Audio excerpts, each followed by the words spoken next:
I'm Bob. I like coffee. I also like to tell stories. So, here at the Bobcast Coffee, it's time for a coffee break. So, take a coffee break with me and pour yourself a cup of your favorite Joe. By the time you're done with your coffee, you'll know something about me you really didn't need to know. But you'll have fun learning it.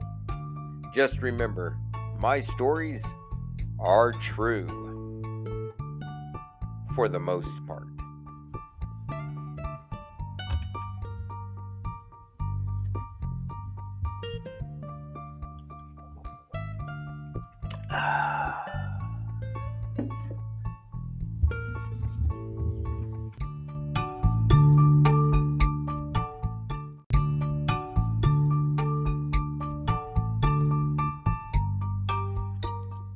This episode is sponsored by Scars and Stripes Coffee. Reynolds Revival, the producers of Bobcast Coffee, have teamed up with Scars and Stripes to support veterans and provide you with some of the best coffee to put in your mug. Now, you can check out Scars and Stripes by following the link in the description. There you can find out all about their mission, different products, and of course, order yourself some of their wonderful coffee.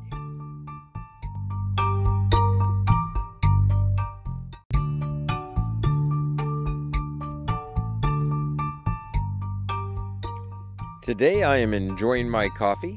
Once again, it's Scars and Stripes out of the Oklahoma, basically tourist mug that we bought. It's a good mug with good coffee in it. And today is episode 22. Episode 22 is Life at a Mini Storage. And this mini storage, of course, was Space Bank back in California. And episode 22 goes like this. Andrew was the office manager at Space Bank Mini Storage when I first hired on. Now, Andrew never asked off, never called in, he just worked. Andrew worked harder than the other employees gave him credit for. It was no surprise to me that he started to look and act a little burned out. Well, I was not the only one who saw this, and that's why it didn't surprise me when the owners of Space Bank decided to make him take some time off. They gave Andrew, I believe it was 2 weeks, in one of the ski towns. I don't remember if it was Vail or Breckenridge or whatever. But one of the owners owned a cabin there and said, hey, take some friends and go relax. The deal was he had to book it soon and take that time. Now, if I had stopped to think about it, I might have been a little jealous. But you see, I was in the middle of a war that summer. And all summer long, all the way into the fall,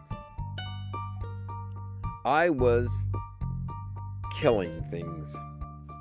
You see, the property next door to the east, well, there was a wall that separated, a big wall, that separated the two properties. And they had ivy growing on their side of the wall. It looks nice, and it's easy to keep growing because it's basically a weed. It also makes a great home for rats. And there were tons of them living there. Now, in mini storage, rats are, like for everybody else, a plague.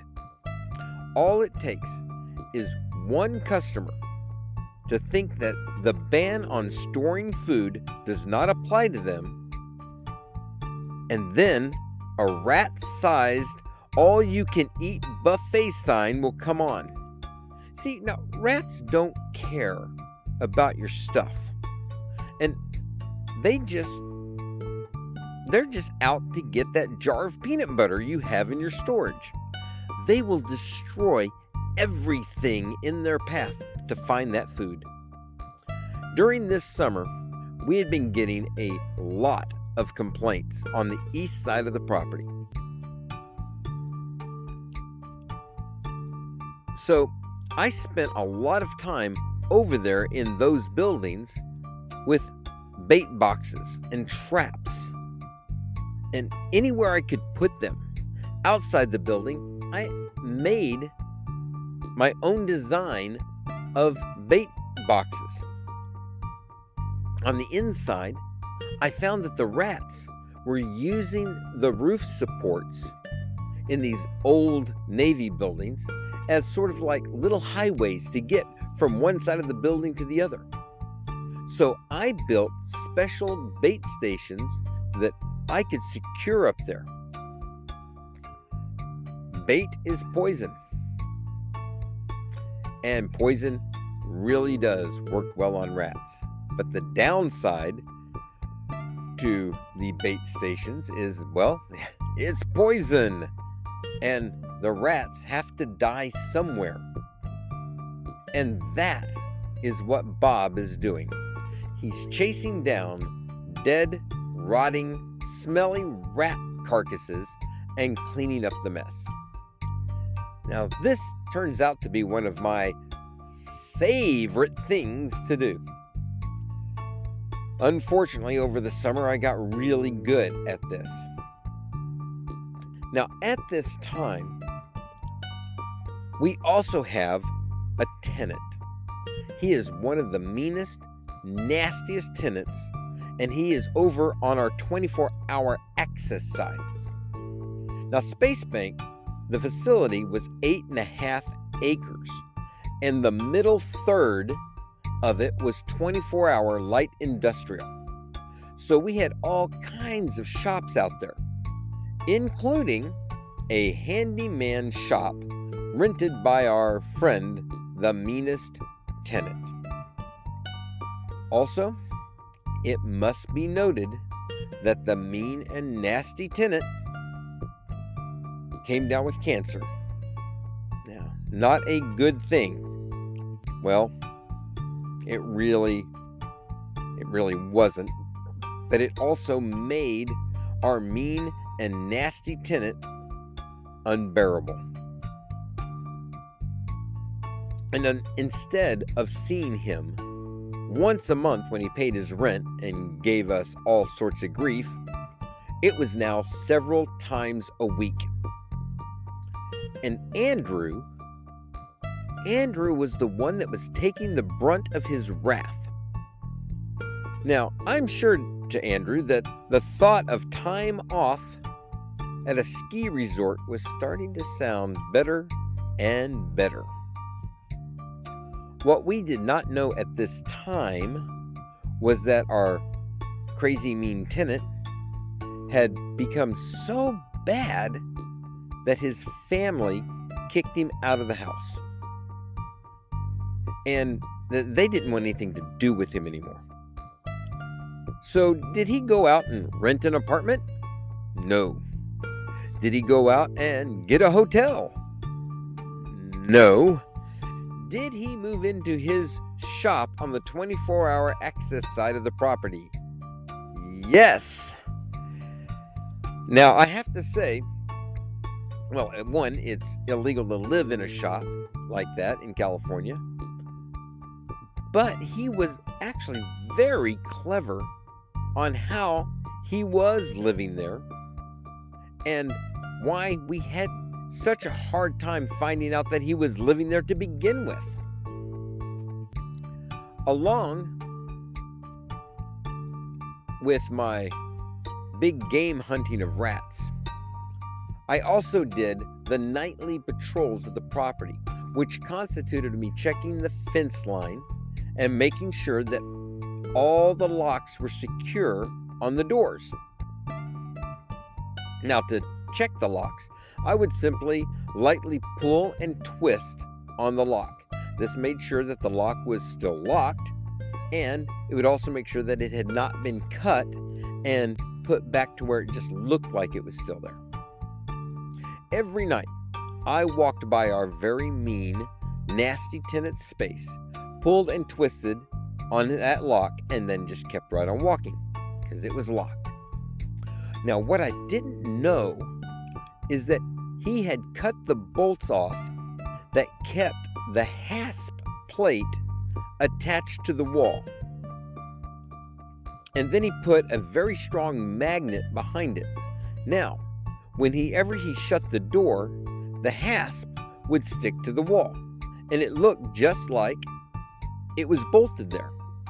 The lock was still hanging on the hasp, but he would be inside with the windows blocked so that light wouldn't get out. And I never knew it.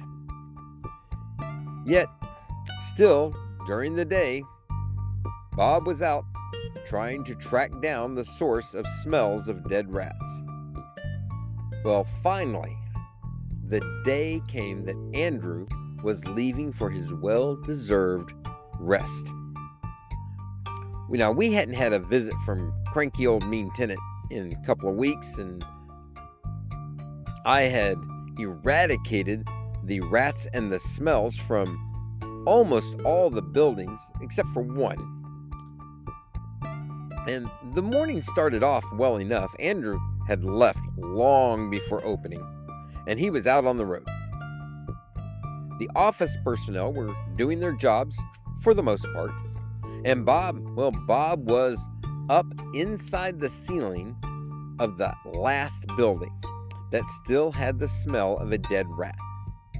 This building was half on the mini storage side and half on the 24-hour side. All right, not a real problem, but there was a firewall that cut the building in half. So my plan was, in the morning, to clear the mini storage side first. And then, all I had to do, if I couldn't find the smell, I could then contact the tenant on the 24-hour side, and I could clear that side. Unfortunately, that meant this afternoon I would be contacting our insane, crazy, mean tenant with cancer. No one wanted to do that, especially a Bob. So while I am up in the ceiling, checking on the traps and looking for dead rats, I can hear a commotion start happening outside. All right, so curiosity got to me, and I abandoned my task to check out what was going on. So I climbed my way out of the ceiling, out of the building, and walked back over to the office and into pandemonium. "Hey, what's going on?" I asked. "That mean, crabby tenant with cancer? Yeah, he's dead." "Wow. That's bad, but why all the commotion?" "Well, he's in his space." Well, crap. Now, as the story goes, one of the tenants was walking by the mean tenant's unit and noticed that the lock was hanging a little funny. When they investigated, they found and figured out that the magnet was holding the hasp on. And when they cracked the door open, they found the smell I was looking for.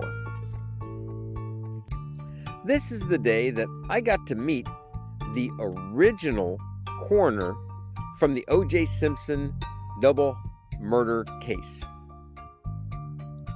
This is not the cute lady that was on TV during the trial. This lady was about 300 pounds and was hilarious. What she said the very first day, and it was just her off-the-cuff remarks, just from what she originally saw, but it ended up being totally correct. Mr. Mean and Nasty had died 3 weeks ago, sitting on his couch, watching TV in front of a space heater. How he died was only guessed. Probably an overdose of pain meds, only because that is quite common with advanced cancer patients. And it was probably an accidental overdose. Now, did you catch the part that he was dead in front of a space heater for 3 weeks? The smell in the unit was horrendous, but the visual was unreal. Really, it was unreal. It was not human looking, down to the maggots.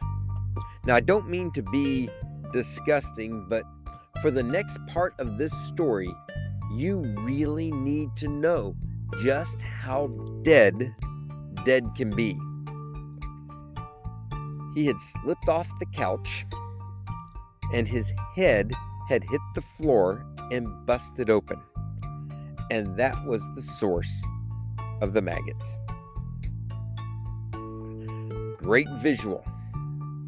Now, unbeknownst to me, while we were watching the police seal off the area, one of our more hyper office employees was desperately trying to get a hold of our office manager, Andrew. Now, this is in the early 90s. There were no cell phones, but we did have pagers. So, 20 or so 911 pages to Andrew later, Andrew calls back. Now, I heard the office side of this story that day, but it took 2 weeks until I heard Andrew's side because the office employee that made this call wasn't talking about it. Andrew was just about to the Arizona border on some 2-lane blacktop out in the middle of nowhere at the very far end of the range of our pagers. And that's when he finally found a payphone. Yes, a payphone. All right, all you millennials, just Google it. The phone call went like this.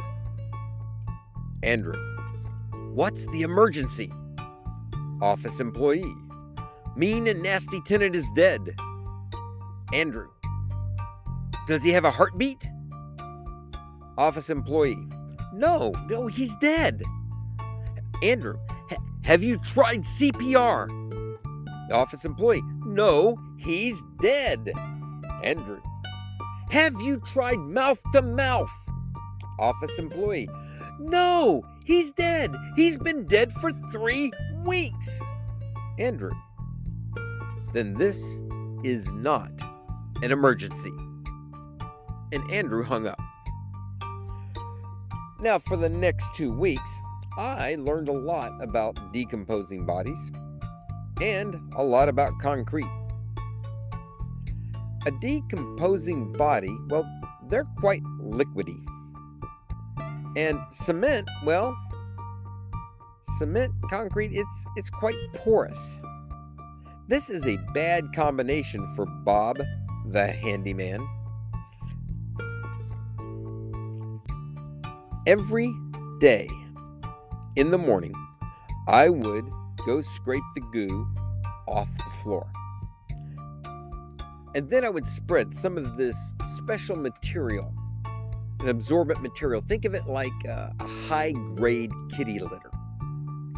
And then I would come back late in the afternoon and scrape up more goo. And then I would spread more kitty litter and repeat the next day. And then repeat that the next day. And after 2 weeks of this, the smell was finally gone. The floor was dry, and I painted it. There are some stains that just will not come out of concrete. And we finally re-rented the space to a tenant who moved from just 2 doors down to take over the dead tenant's space.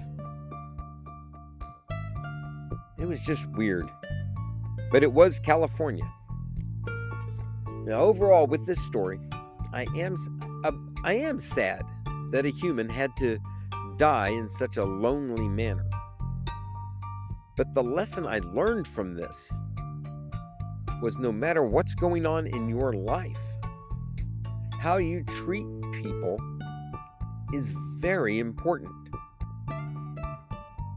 Don't let your own circumstances, no matter how terminal, make you change and treat people horribly.